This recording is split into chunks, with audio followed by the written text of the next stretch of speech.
पहुंचे, मैं आप सबका स्वागत और अभिनंदन करता हूं। मैं चूंकि आज एक सत्तारूढ़ दल में भारतीय जनता पार्टी का प्रतिनिधित्व कर रहा हूं, मैं एक विषय आप लोगों से जरूर कहना चाहूंगा जो मुझे हमेशा कष्ट मुझे रहता है। हम लोग कभी भी किसी व्यक्ति का जो चेहरा देखते हैं, जब किसी व्यक्ति को देखते हैं, उस व्यक्ति के राजनीतिक दल से उस व्यक्ति का आकलन करते हैं। मैं चाहूंगा कि हमें इस विचारधारा को भी बदलना पड़ेगा। हमें व्यक्ति और विचारधारा को एक करने वाला व्यक्ति चाहिए। हमें वो व्यक्ति चाहिए जो सत्ता में बैठ करके भी हम लोगों की आवाज बुलंद करे, हम लोगों के हर प्रश्न का उत्तर वहां तक पहुंचाए, हर प्रश्न का उत्तर का सकारात्मक निर्णय भी ला करके दे। इसलिए हमें सरकारों और सत्ताओं की जरूरत है। आज हम भारतीय जनता पार्टी में, आज मैं हर उस काम को करता हूं। इसका जीता जागता उदाहरण यहाँ कई लोग हैं, चाहे आप अम्बेडकर मिशन के फाउंडर साहब है, या आप लोग कोई भी, जो लोग मेरे पास तक विषय पहुंचता है वो आप लोगों के पास तक मैं उसको सार्थक करने का प्रयास करता हूं। माननीय मुख्यमंत्री जी से उस विषय पर चर्चा करके उसे पूरा करने का प्रयास करता हूं। मेरा एक निवेदन और भी आप लोगों से है, मेरा एक निवेदन आप लोगों से और भी है, और वो निवेदन ये है कि आप लोगों को जिस तरीके से समाज के प्रति जागरूकता देखनी है, आपने उसी तरीके से समाज के उन गद्दारों को भी चेक करना पड़ेगा, उन गद्दारों को भी देखना पड़ेगा जो अलग अलग राजनीतिक दलों पे उन मंचों पर बैठे हैं, जो हमारे समाज को लोग बंद करके हमें बेचने का, हमारे वोट को बेचने का वहां काम करते हैं। मैं चाहूंगा कि उन लोगों को भी चिन्हित करने का आप लोग काम करें। अभी बहुत बड़ी घटनाएं हुई है। अभी तो ये नवंबर 2022 में हल्लू चौड़ के पास एक हमारी 19 साल की बिटिया थी, नाम था उसका अंजलि आर्या। बस उसका दोष इतना था कि उसका नाम अंजलि के साथ आर्या लगा था। उस बच्ची को यह दबा देकर उस बच्ची की गर्दन काट के छाती पर रख दी गई। लेकिन दुर्भाग्य का विषय है कि यहाँ जो लोग समाज की बात करते हैं, उनमें से समाज के जो सरकार ऊपर बैठे हुए लोग हैं, जो लोग जिम्मेदार अपने आप को मानते हैं, वो लोग वहां पर नहीं पहुंचे। मुझे इस बात का कष्ट है, और मुझे खुशी इस बात की है कि पूरी चौकी को, वहां जो पुलिसकर्मी दोषी थे, उनको दंडित कराने का काम करने का मुझे अवसर मिला। उन लोगों को, उस बच्ची को 9 दिन के अंदर उसका जो उनकी अरेस्टिंग हुई, उन लोगों को जेल भिजवाने का काम करा। हरिद्वार में बेड़ला प्रकरण हुआ, हरिद्वार में एक अनुसूचित जाति की व्यक्ति की हत्या हुई, 6 महीने तक उसको फैलाया गया। लेकिन मुझे खुशी है कि 3 दिन के अंदर डीएम एसएसपी के संग वार्ता कराई गई, और तो अगले दिन डीएम और एसएसपी को भी हमने स्पष्ट कहा, जिस जगह वो बैठे थे, हमने कहा डीएम साहब और एसपी साहब यहाँ बैठे आप लोग हैं, आप लोगों ने भी कहीं ना कहीं कोई कष्ट किया है, आप लोगों ने भी कोई गलत किया है, आप लोगों ने हमारे परिवार में घुस के लोगों को मारा है। गलती अगर इन लोगों की गलती आपकी भी, आप लोग गेट आउट। डीएम और एसपी को कमरे से बाहर निकला। हमने कहा अगली वार्ता होगी तो कमिश्नर और आईजी के साथ होगी। अगले दिन कमिश्नर और आईजी पहुंचे, और मैं उन लोगों का, मुझे इस बात का एहसान है कि तत्काल कमिश्नर साहब ने, पांडे जी ने और आईजी ने, गन्याल जी ने, दोनों लोगों ने तुरंत पहुंच करके सारी चीजें वो वाइंड अप करी, और दोषियों को, पीड़ित दोषियों को जो है अंदर भेजा। और जिन लोगों ने 6 महीने से घर नहीं गए थे, 25 हजार का इनाम घोषित कर दिया पूरे गांव के अंदर। सबको बाइज्जत बनी, सेम डे सेम कंडीशन, उसी जगह पे कॉम्प्रोमाइज कराएगा।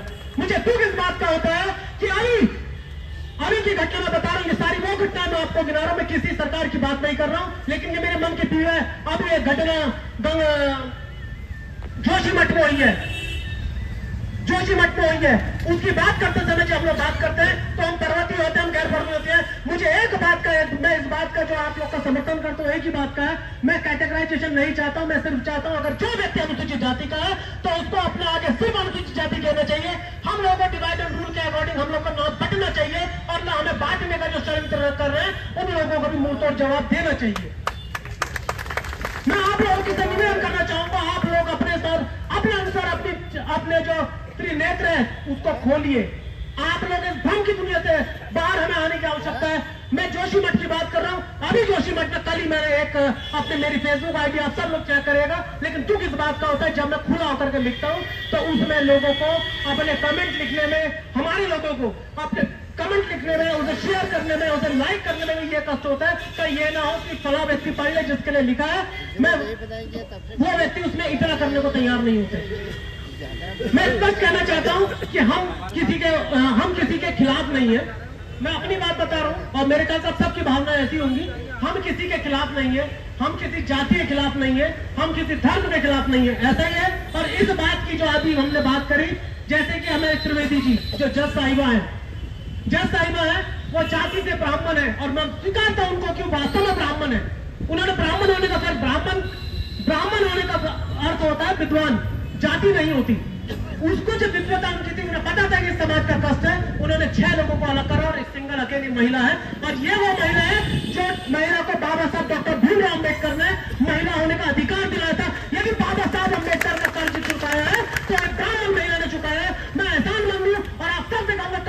के साथ वो ब्राह्मण महिला के तालियां जोरदार तालियां बजाए, जिस महिला ने जाति छोड़ करके अपने बाबा साहब डॉक्टर भीमराव अम्बेडकर की दी हुई आजादी का कर्ज उतारा है। मैं ब्राह्मण को भी नमन करता हूँ। मैं सब लोग से निवेदन करना चाहता हूँ, हम लोग अपने अपने स्थानों पर जिन जगहों पर भी हैं, हम लोगों को एक होने की आवश्यकता है। मैं विश्वास दिला रहा हूँ आज आपको इस मंच के माध्यम से, इस खुले मंच के माध्यम से।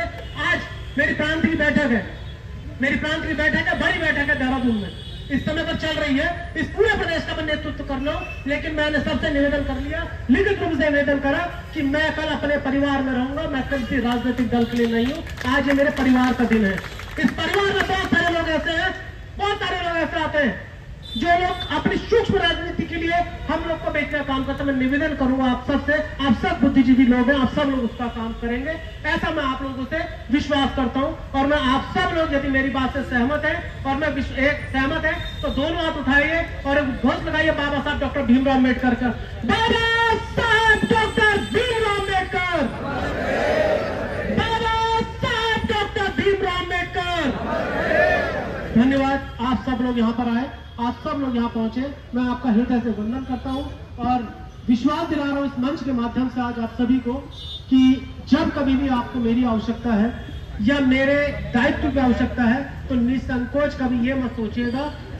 मेरे चेहरे के अंदर, मेरे शरीर पर ये नीला रंग है, इस नीले रंग को पहचानिए। इस नीले रंग को पहनने से काम नहीं चलेगा, इस नीले रंग को महसूस करने से काम चलेगा।